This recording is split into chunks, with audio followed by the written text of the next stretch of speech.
Welcome everyone to this Semgrep community event. I'm Tanya Janca, I'm your host, but you don't want to hear about me.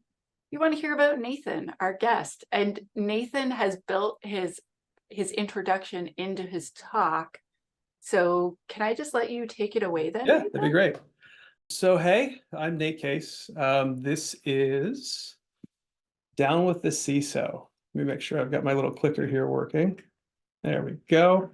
So when I wrote this talk, it was really me putting together a bunch of information, a bunch of thoughts that I had around incident response and the way that I had seen different security organizations act as well as different CISOs act. So if we think about the CISO or the CSO acting inside of a large organization during an event, it's definitely a compressed moment where everybody has a really interesting response to the different things around them. And it's so left hand of normal that we get to see different portions of personalities and other things. And I've made my speaking career, as it were, the ability for me to speak publicly, out of basically a bunch of these types of things, these different events that have occurred. And then I basically tell you a story about the event.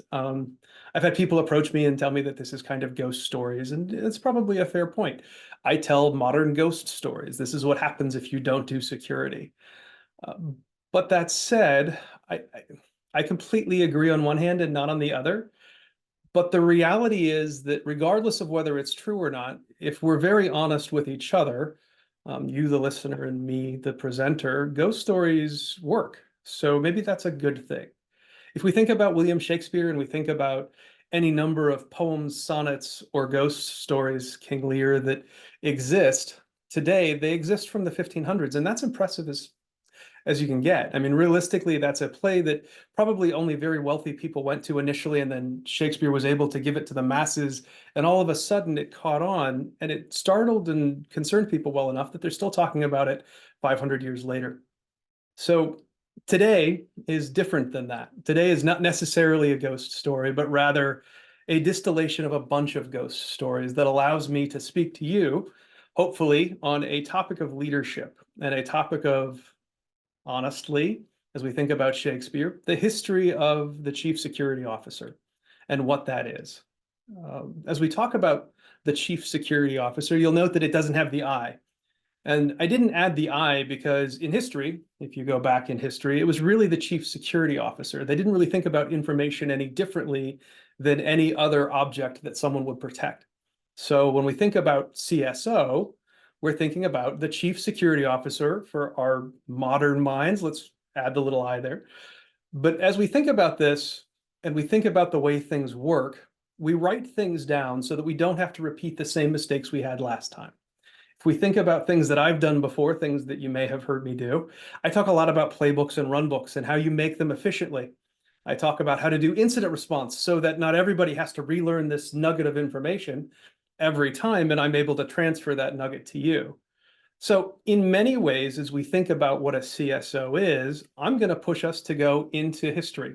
And I'm going to look at history from kind of the honest point of view of Jira, Confluence, and wikis. Why? Because that's how we take history from today, we'll call it short-term history, and we put it in a place so that we don't forget about it. Long-term history is things that, well, look like this. They are IBM data centers and IBM rooms that we used to keep track of. And we've all seen this. I actually saw this room in college. And it was interesting and it was cool. And I had never even given consideration to the fact that a mainframe could exist. And at the time, admittedly, we didn't have Jira and wikis and whatnot. We actually still had paper and I still took notes. But that's kind of the point. As we think about these things, it makes us want to push back to the history. So the question of down with the CISO and the abdication of security, the premise of this talk really is around what is a CSO, what is a CISO, what should a CISO be, and did we as developers, we as technologists end up actually abandoning our concept of security over the last 40 years and instead pick up something else? And I'm going to say yes, and I'm going to go ahead and try to prove that to you. Long, long ago, as we had rooms like this, the first piece of malware was Creeper. And you may have remembered that from your college studies. I I remember a picture and a page not too unlike this in my college textbook. So it really was kind of a thing. And effectively, the first malware, if we're really honest and kind of snickery about it, Creeper was really just a screen system that would post something to the screen and it would march around the screen and it was cute. It was more a, hey, look, I'm cool, that Bob Thomas was able to pull off in 1971. Yes, before we were all born, there was malware. And in many ways, that relationship began in the same ways that our relationships today begin. We had a person that wrote malware, and then we had a person that wrote malware cleaner. So yes, we have Reaper, which happened in the same year, and Ray Tomlinson was able to go ahead and recover those clock cycles back out of those mainframes and was able to get rid of the Creeper malware. Now, as we think about things, was it really that big a deal? No, it really wasn't. In reality, clock cycles at the time probably really weren't that big a deal, but they were a bigger deal than they are today, if we're straight about it, right? So as we think about this, who here was the CSO? Well, there was probably a chief security officer somewhere over here that was worried about the physical security of the room that we're looking at. But the reality is that Ray Tomlinson was just a developer. He was no more or less a developer than Bob Thomas. Not the owner of Wendy's, different Bob Thomas, but still, you get the point. Ray was able to go ahead and act as that security officer in this place, though, wasn't he? As a developer, he was able to impact security in that we didn't want, I'm the creeper, catch me if you can, running around our screens and stealing our clock cycles. Now, this is kind of interesting to me. This is the first time we actually see this relationship in modern history. And as I was writing this talk and thinking about this, the spy versus spy meme seems like it's the best choice here. And I think it's apt. And as I was beginning to go down the spy versus spy thought, I wondered to myself, was there something older? Is there something that may actually have driven this concept? And as you get into spies, you don't get into better spies than SOE and OSS. These are the original intelligence organizations and operational organizations out of World War II. So if we think about spy versus spy, this is where they came from. So if we go back again, focusing on the history thing and pushing further back even, what happens if we look at World War II? Did we have chief information security officers? Well, not really. Again, we had mostly chief security officers. And how did those chief security officers act? Well, if we think about information security, the thing, the function of, we actually had something called Bletchley Park. Bletchley Park is a really interesting location in London, in England rather. And it takes about an hour and a half to get there and by train from London. I've been, it's a beautiful place. But as we think about it, it was the location that a number of people focused on, went to begin to fight a specific portion of World War II. They focused on defeating the Enigma, defeating the code that the Nazis were using to communicate their orders and troop movements in all of the theaters in World War II. So the ability to go ahead and break that code became very important. Now, who was here? Well, you know what? Before I answer that question for myself, unfortunately, you're not all here and I can't ask the question. People can't raise their hands. But as we think about this, how does this pivot? How does this connect to problems that we see today? If we think about this in wikis and we think about this in trouble tickets, what was the actual problem here? Well, we had a really interesting encryption problem. We had to be able to get information out of an encrypted format, and we had to be able to hand it to people today. Now, not unlike today, there was a shortage of humans. The people that were most normally probably would do something like this were all off at the front fighting with rifles and didn't have time to go back and actually do this in a technical format. So they actually had to find someone else that would be willing to do it. And in this case, we found people like Violet Sabo. And we found other people as well. Violet actually was a strawberry picker and a telephone operator, old pegboard type of telephone operator. She had a really interesting job in SOE. So as we think about the information problem that's here, we had to figure out how to break the encryption for the Nazis, but we also had to figure out how to do this in such a way that we actually had people to do it. We had to get people from the field to bring the information back. We had to get that information into systems. We had to parse the information, process the information, just like we do today, to solve the problem. And Violet was one of the people at the very end over here that got the information out of the field. Violet was actually an operative. She was a spy. She was one of the more storied spies out of World War II. Obviously, you can get a book. I think there's also a movie. Really interesting problem, though. So why was Violet the person that they used in World War II? Well, Violet is obviously female. She was able to go into Germany unmolested, unremarked, because she was female. In the time period, people didn't really focus on females in the field of combat because they didn't think that they were going to be additive to the combat. So she was able to pretty much totally social engineer her way into very, very interesting places in Germany and France. Because of that, she got to come back with really interesting information. And so as we come back and we pull that information back into from an unprotected network to a protected network, we have to figure out how to transit that information appropriately. We have to figure out how to transit the information she was able to steal, which was many times encrypted, into the protected network and then unencrypt it. Now, we did this, if you'll notice at the top picture, mostly with women. It turns out that in Bletchley Park, 75% of the people that were there were women. Why? Because most of the men were actually on the front with guns. So they actually took over an exceptionally important, one of the more important roles in the war, because there was nobody else to do it, but it worked. And while this isn't a diversity talk, I think it's important to note that the ability to take these people and put them into a place where they didn't have any background in security, they didn't have any training, they only had a few people that were able to train them, but they all had a diversity of mind and diversity of thought. They were able to pull together a solution that in no uncertain terms changed the course of the war and actually made things like this talk even possible. So that's pretty cool. So as our tickets and wiki go, I think this is an interesting solution. Now, it's an interesting solution from the point of view that we have a CSO that was willing to make a significant amount of risk, take a significant amount of risk. We had a CSO that was willing to look at different things technologically, and all of that comes to play in this particular little bubble of information. And we'll talk about that more in a second. If you have any desire to read more about this, this is my favorite book on the particular event.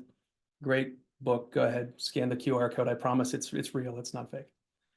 Now, if we think about that as a box of history, and we think about that as a trouble ticket all the way to solution and all of those things, we have basically real world problem. We need to crack the enigma. We need to go ahead and get that information. And this is what the solution looks like. That's great. We're going to box that up, move it to the side, and we're going to continue it forward in history. Now, in 1989, we decided that we would go ahead and coin the term cybersecurity. Now, this is another historical moment.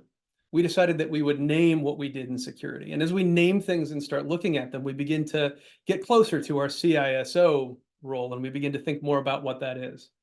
And the word security in this case comes from free from care, the original Latin term, late Middle English, I suppose.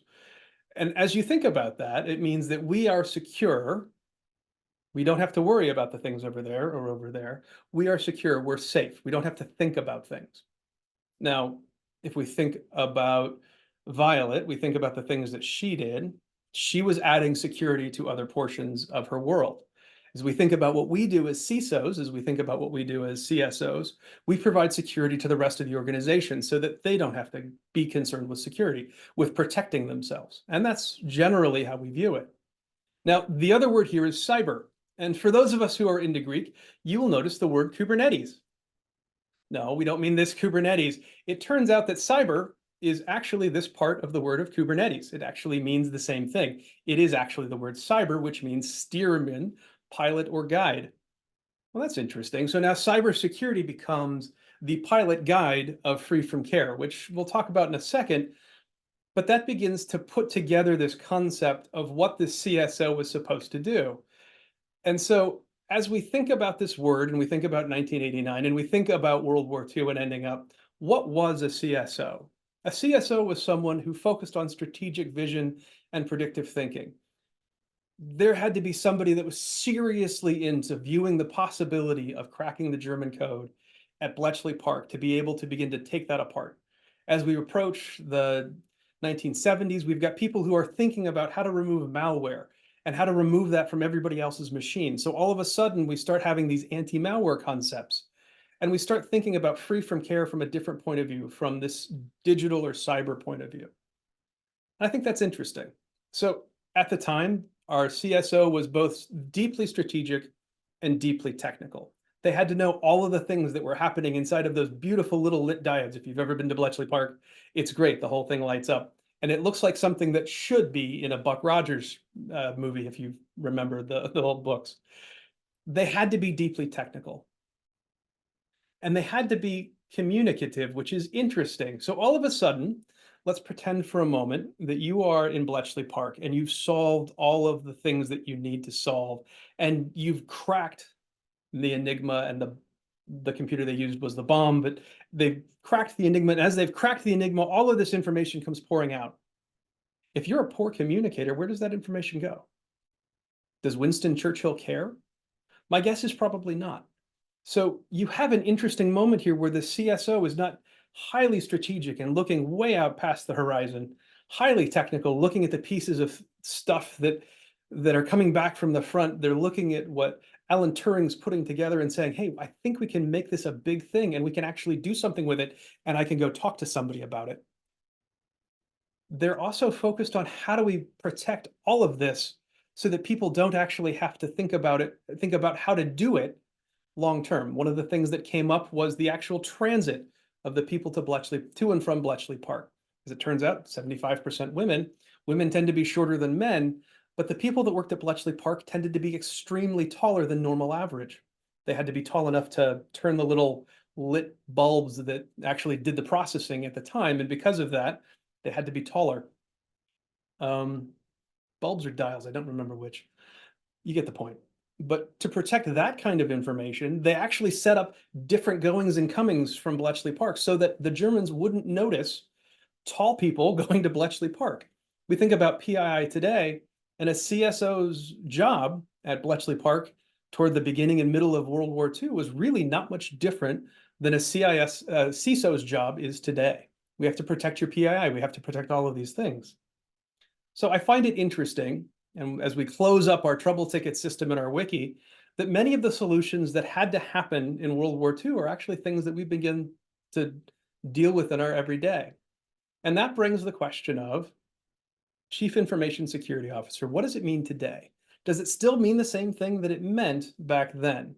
And if not, how can we take it apart and put it back together in such a way that it's more helpful? So let's think about history again for a moment. Creeper and Reaper. In this case, and no, this isn't Creeper and Reaper, this is Snakes, different game, sorry.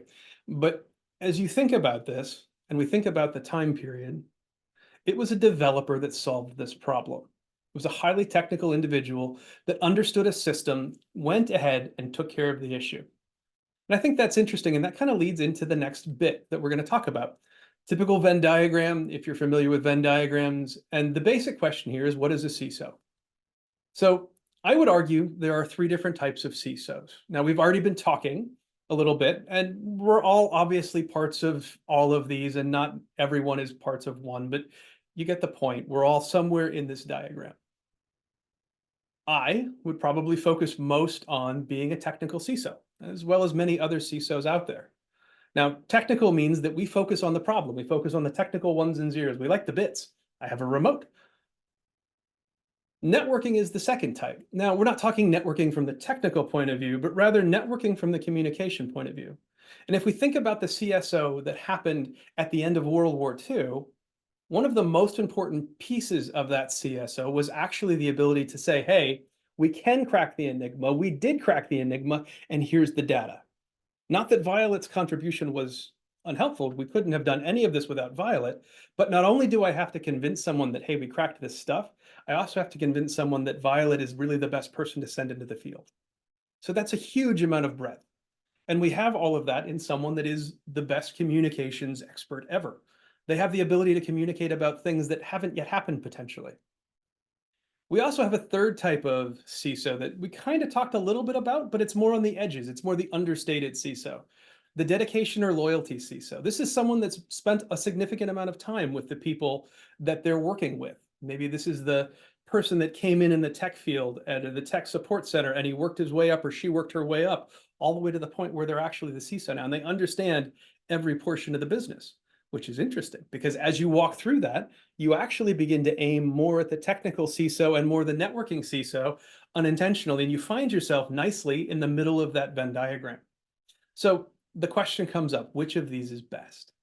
Well, to be fair, I don't think any of them actually are. I think many of these things have their own benefits, and in the appropriate company, in the appropriate enterprise, they may be ideal. But as we think about what is a CISO today, one of these things is the ideal for the company that you're in today. If you are the CISO, one of these modes of operation is ideal for the role that you have. And as we look all the way back to World War II, and we look at 1970s, and we look at IBM, some of these were more helpful at different times in history. And I think that's interesting. Now, let's get to today. Today, the wonderful folks at Deloitte & Touche did a cute little survey. Well, I shouldn't say that. That's somewhat demeaning. They did a survey that actually is very enlightening. And they asked all of the COOs, the CEOs, all of the other chief officers of a company a few questions. Specifically, though, what skills are desired in your CISO? And these were the first three skills that they positioned as, hey, these are important. Strategy, advisor, technologist. And we've kind of already talked about those things. I get that advisor isn't communication specialist, but it kind of is. That's how you advise somebody, you communicate with them. So in this mode, we have a strategist. This person is able to look over the horizon. They're able to see what's going to happen. They're able to look around that corner and make sure that we're all prepared and ready. And that's one of the most important parts of that CISO's job every day.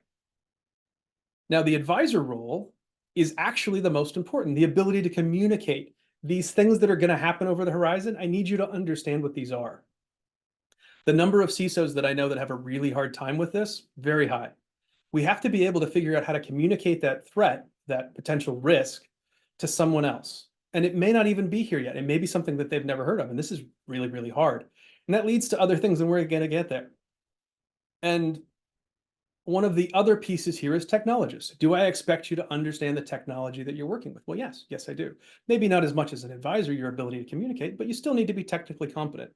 Now, what's the last one here that you don't see? Well, it's guardian.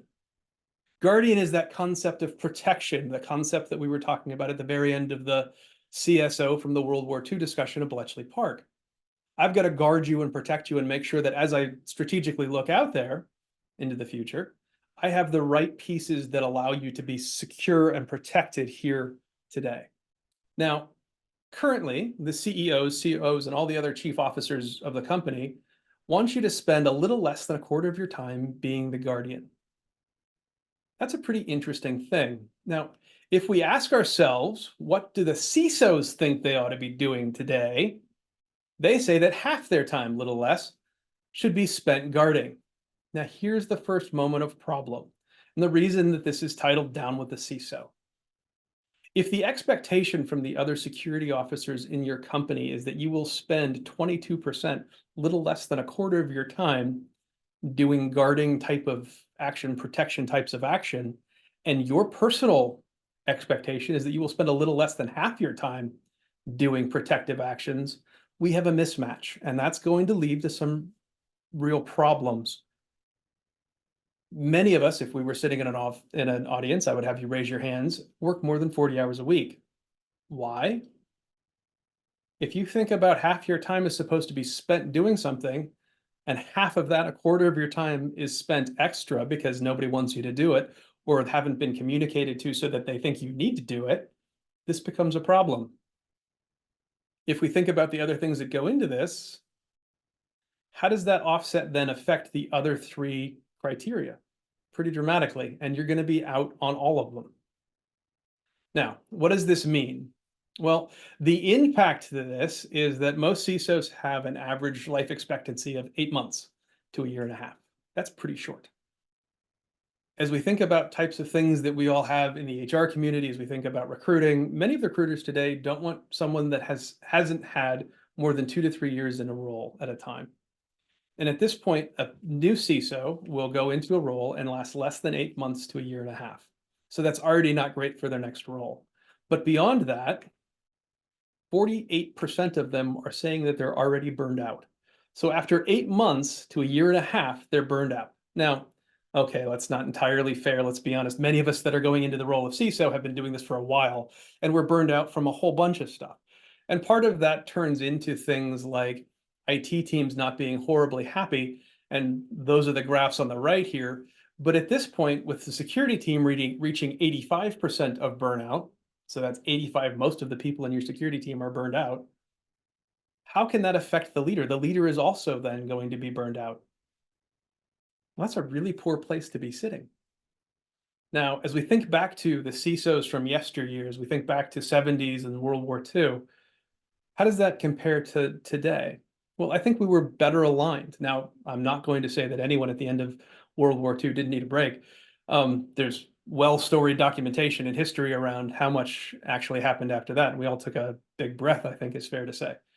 But as we think about the things that have occurred in security and in technology, the fact that we have a really high burnout rate on the security team and a really high burnout rate on security leadership, it builds towards a bigger question. Why? The fact that we're attracted to the concept of down with the CISO is interesting. I made the title because it was aggressive, it was interesting, it was something that a lot of people are going to end up being attracted to and wanting to understand. I think that's an interesting outcome. And I have a solution, I have an answer in my head, it's a supposition as to why. A long time ago, we all decided that people would be split up, technically, into a couple of different silos. The first silo was development. We talked about the folks with Creeper and Reaper. They were developers. They were developers because they typed on a keyboard and they wrote code. And with that code then came a thing, an application, a function, something that would help people work. At the end of World War II, we actually had some pretty rudimentary computers, and they were doing things like radar and radar evaluation and targeting. There were a number of different artillery modules that would talk about the arc of artillery on specifically humid and in different directions based on the spin of the Earth. Really cool stuff that we couldn't do as humans very quickly because it takes too much time to do the algebra and geometry and trig, I suppose. All of that gets shoved into one discipline. We call it development. Okay, cool. We have security, and that was pretty obvious at the time, right? I mean, security are the people like me that do security stuff. You make all of the stuff that we're doing secure. Okay, cool. And we had operations. Operations was pretty straightforward too. They're the people that make all of this stuff work. So, okay, cool. All of this stuff needs to work. So how do we get that to happen? Well, we're going to sit down and make sure that the things that the developers are doing, the security people are doing, actually go through on a day-to-day process and work. And as we sit here and look at these three things, and we talk about the disconnection that we saw on the last slide, I'm hoping that you're already beginning to see the abdication of security. So what happened? Why is this a plan for failure? Well, the reality is, as we went into this siloed operation, we had something that was a thing, development. I can tell you why someone's a developer. You know why someone's a developer. They're banging on the keyboard.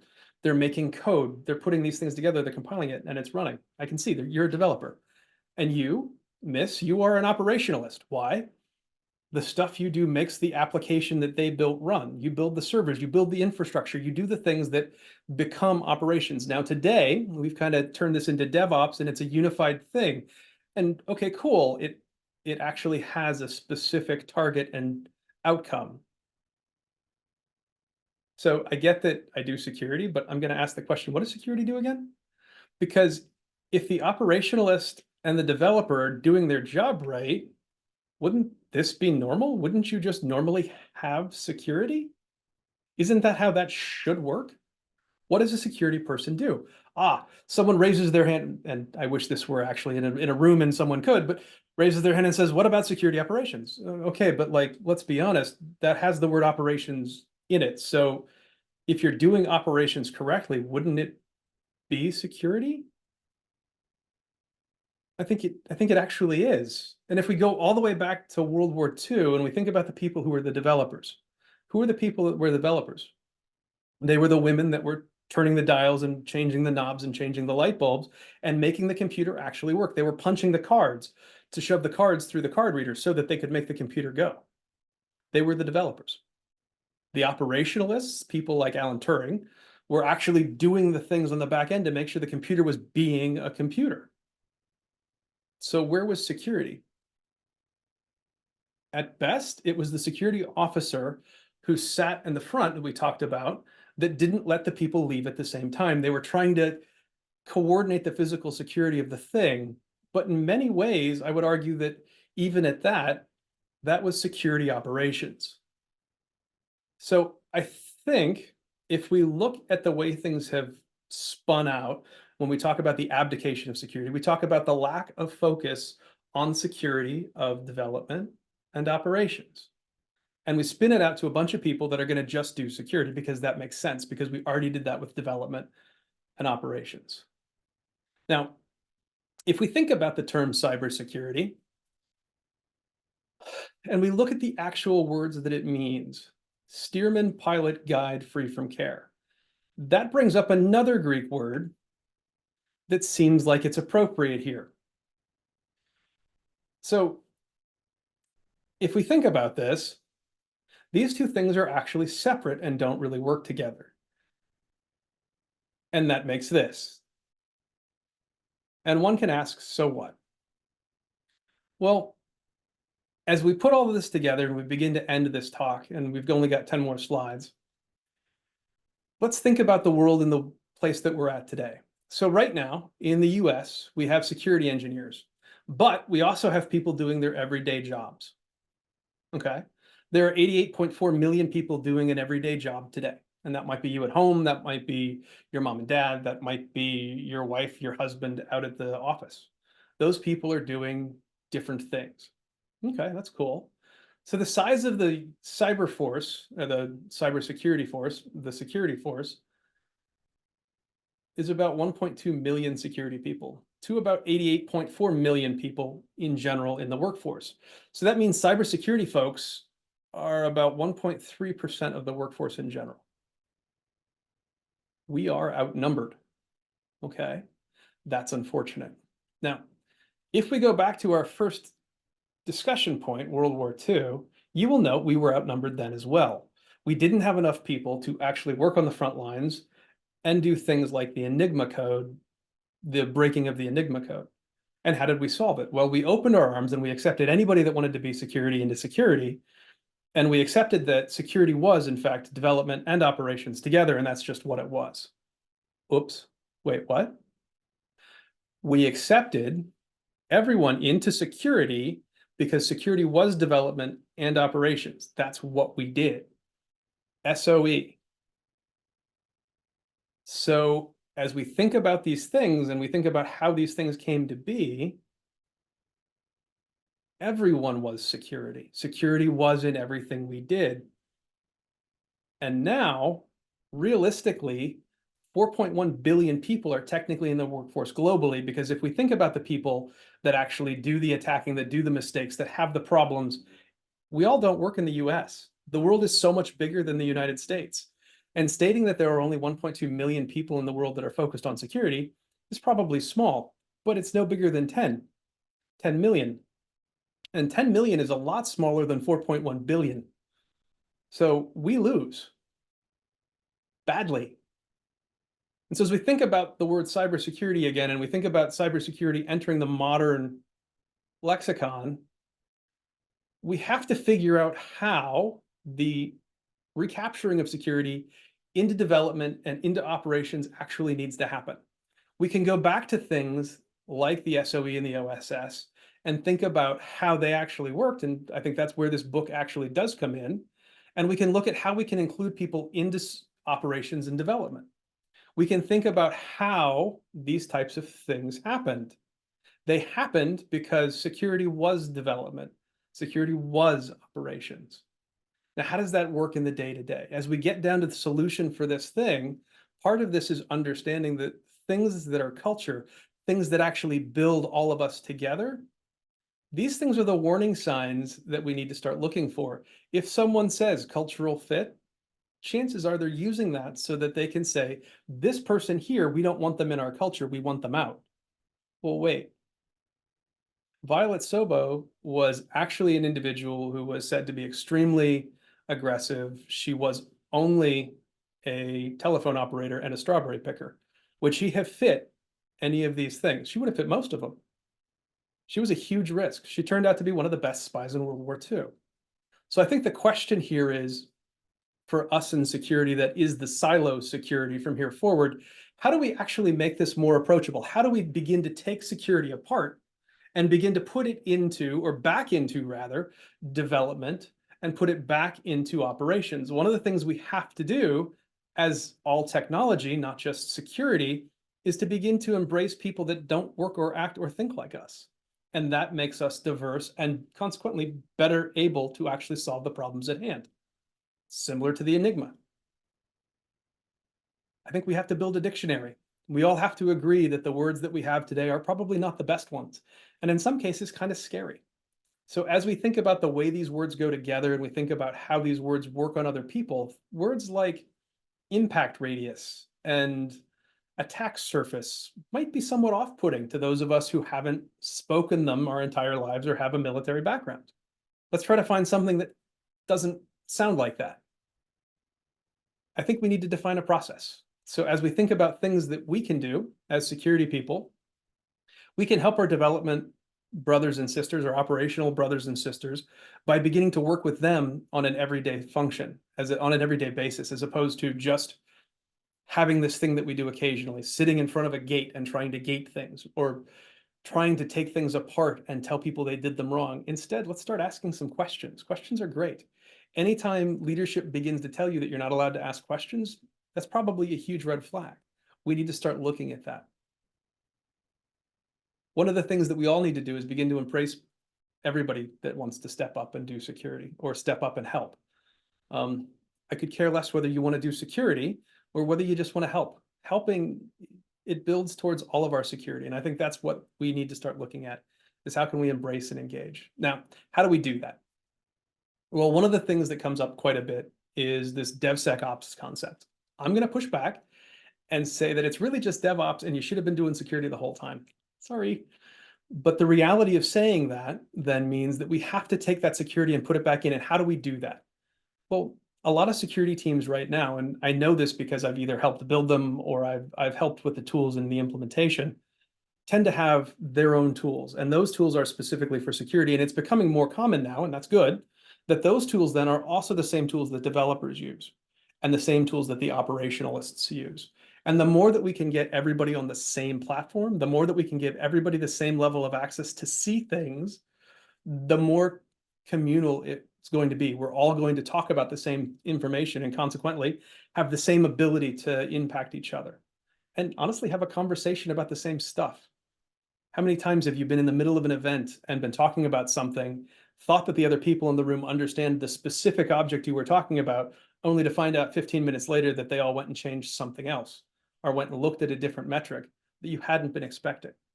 And that's really this moment of we all need to have the same definitions and we all need to have the same ability to see the same things. We need to make sure that everyone understands what compliance is. So one of the things that comes up for people like me quite often is the ability to say that, hey, we need to do this for 800-171 or 800-53. And when I say that, I'm being a horrible security person, but I need to specify the fact that it's NIST 853-53. And that's a specific set of controls that we should follow so that we can do a thing and be regulatorily compliant, if that's a word, with the things that the government is expecting us to do.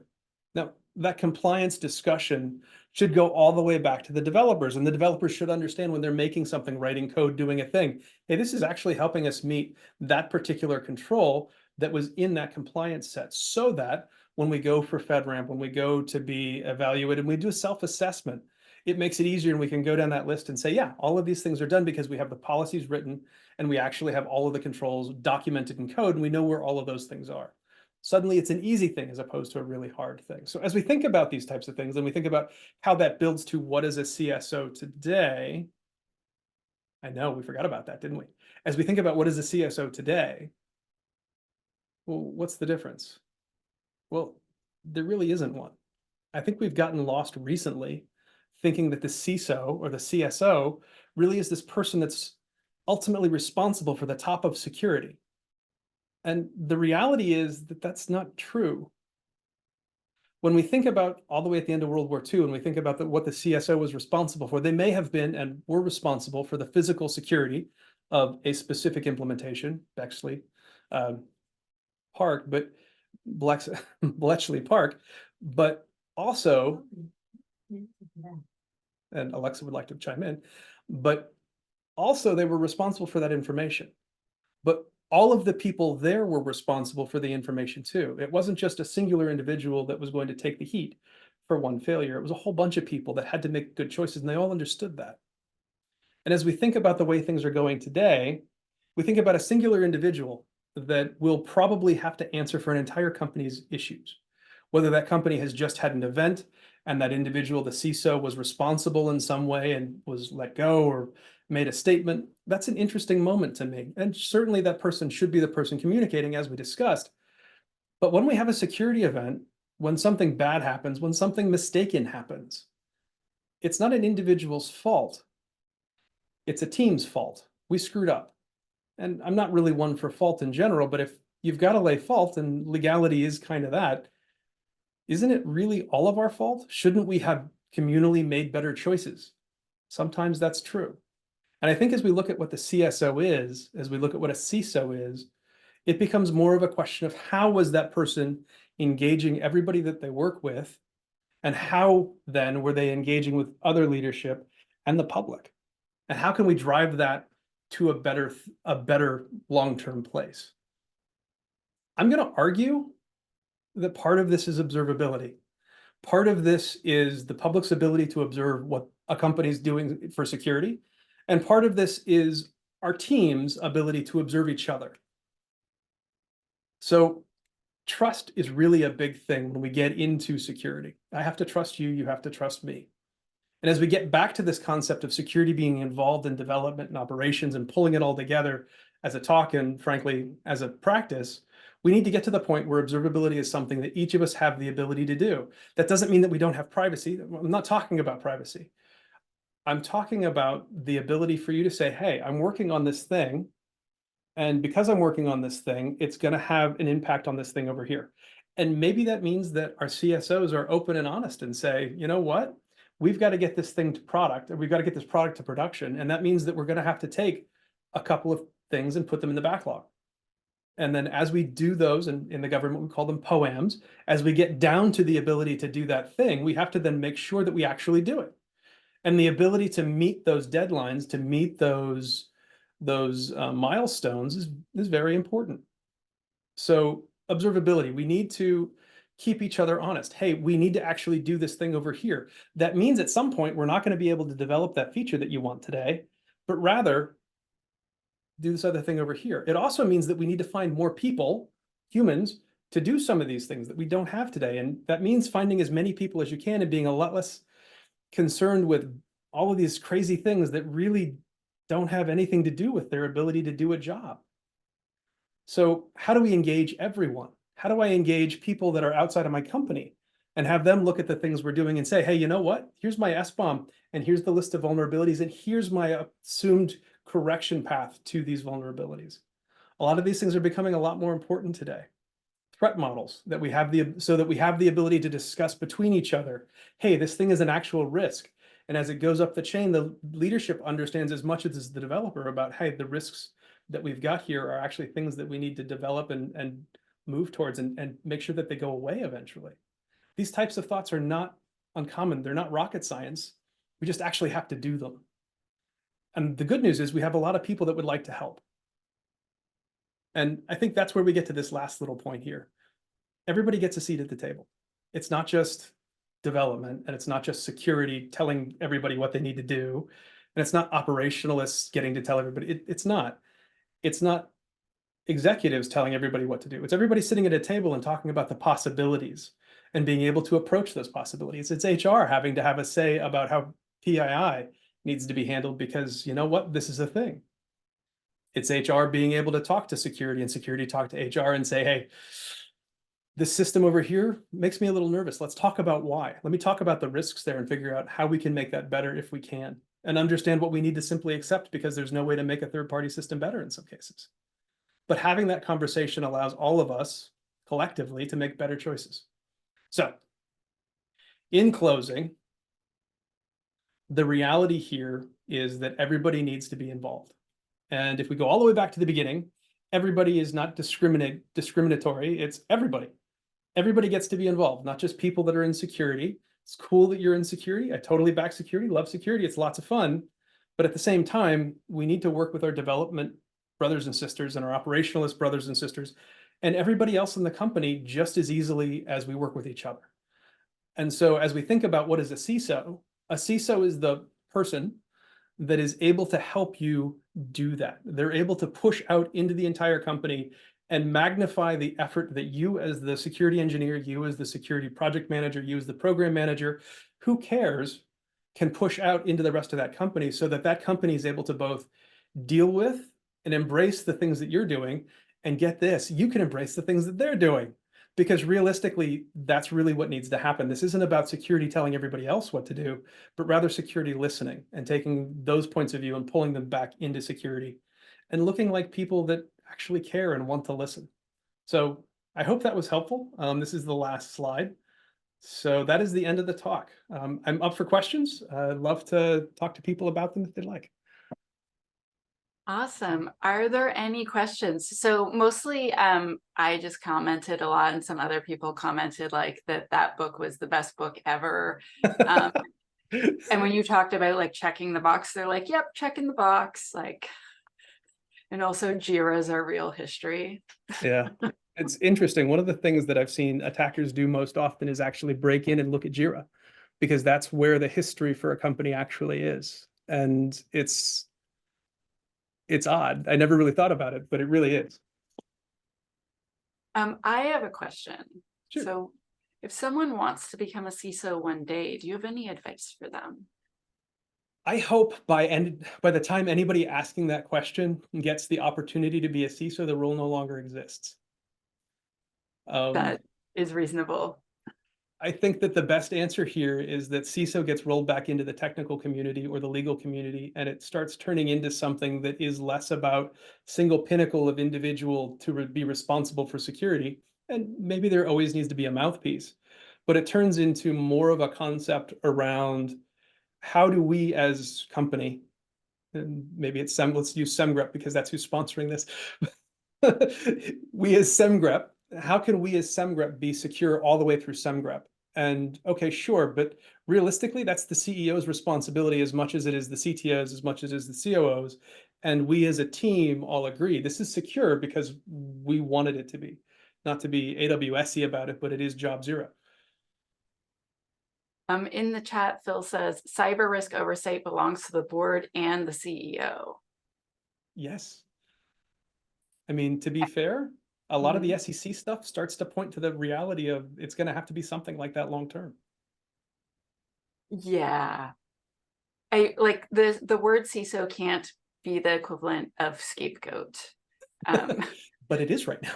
Yeah, because if you don't have the authority Yeah. to fix the things, to force the changes, but then you are responsible for when they don't happen, that doesn't work. That doesn't work.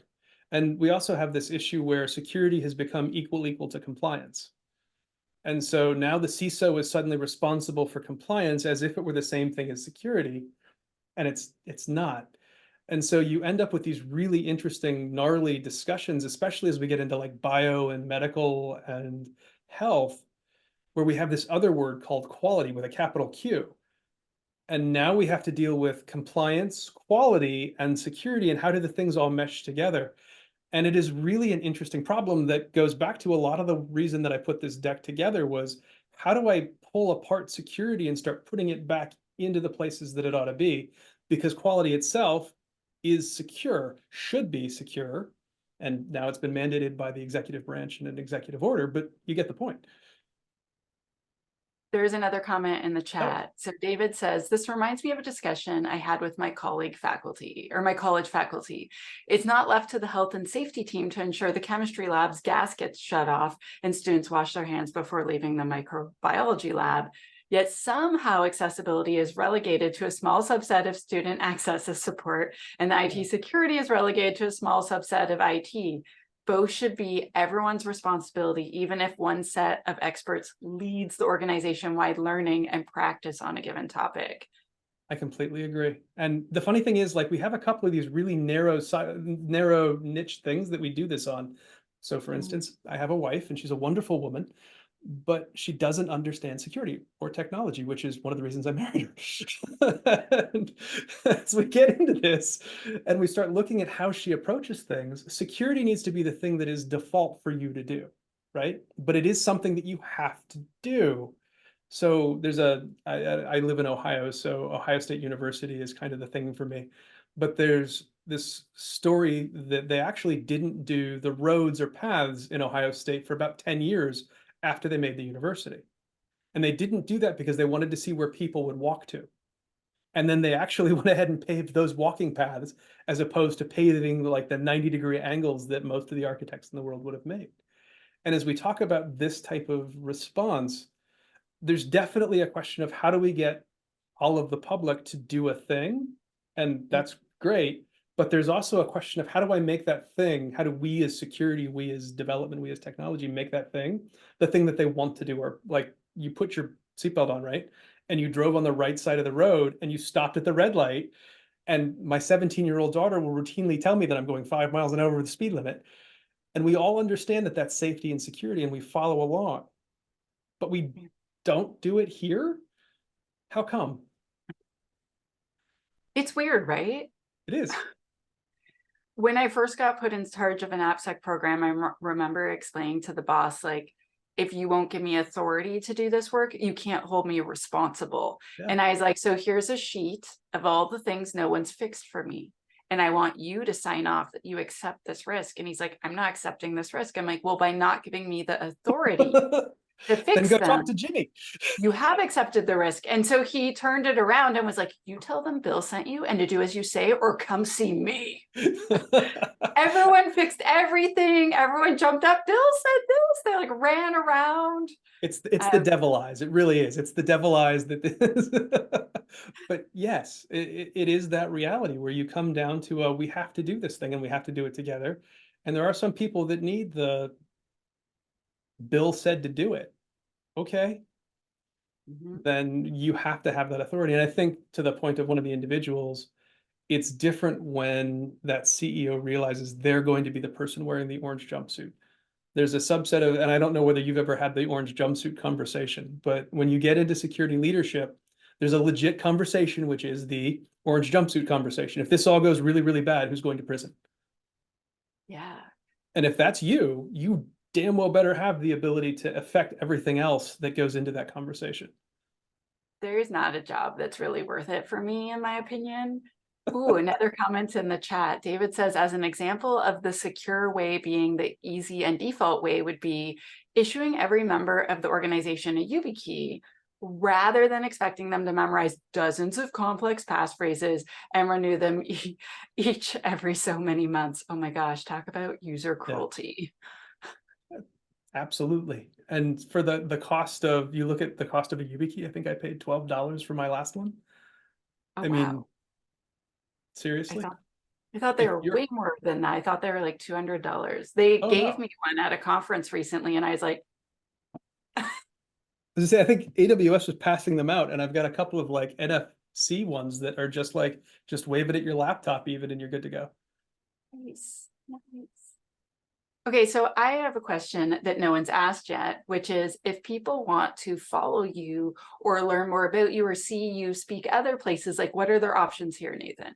Well, I think we're done for the year. I'm going to have Christmas. I am taking a much needed vacation, but I will start again in January. There are a number of upcoming conferences that I think I will either be going to or speaking at, Code Mash being the next one in Ohio.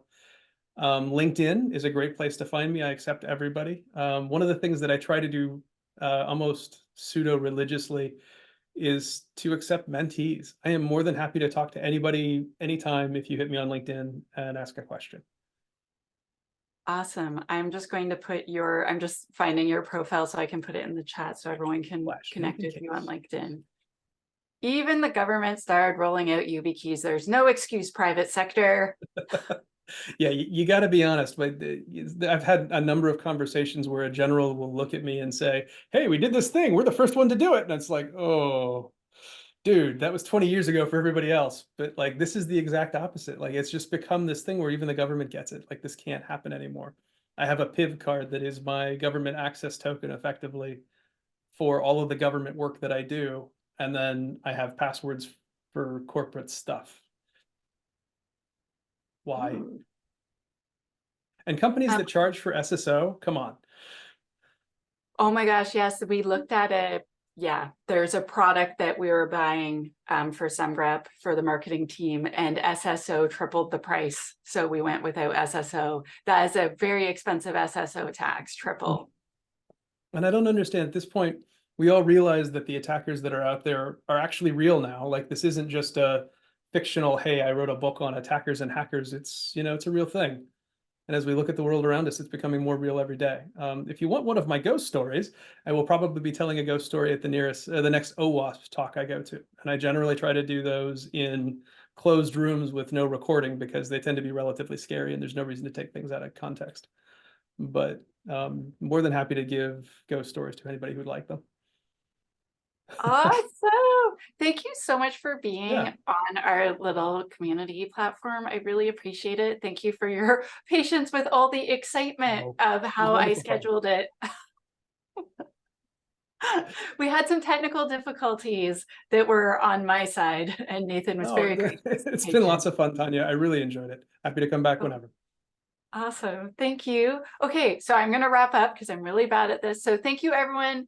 Thank you so much, Nathan, and we will see you next time at Semgrep Community. Bye, everybody.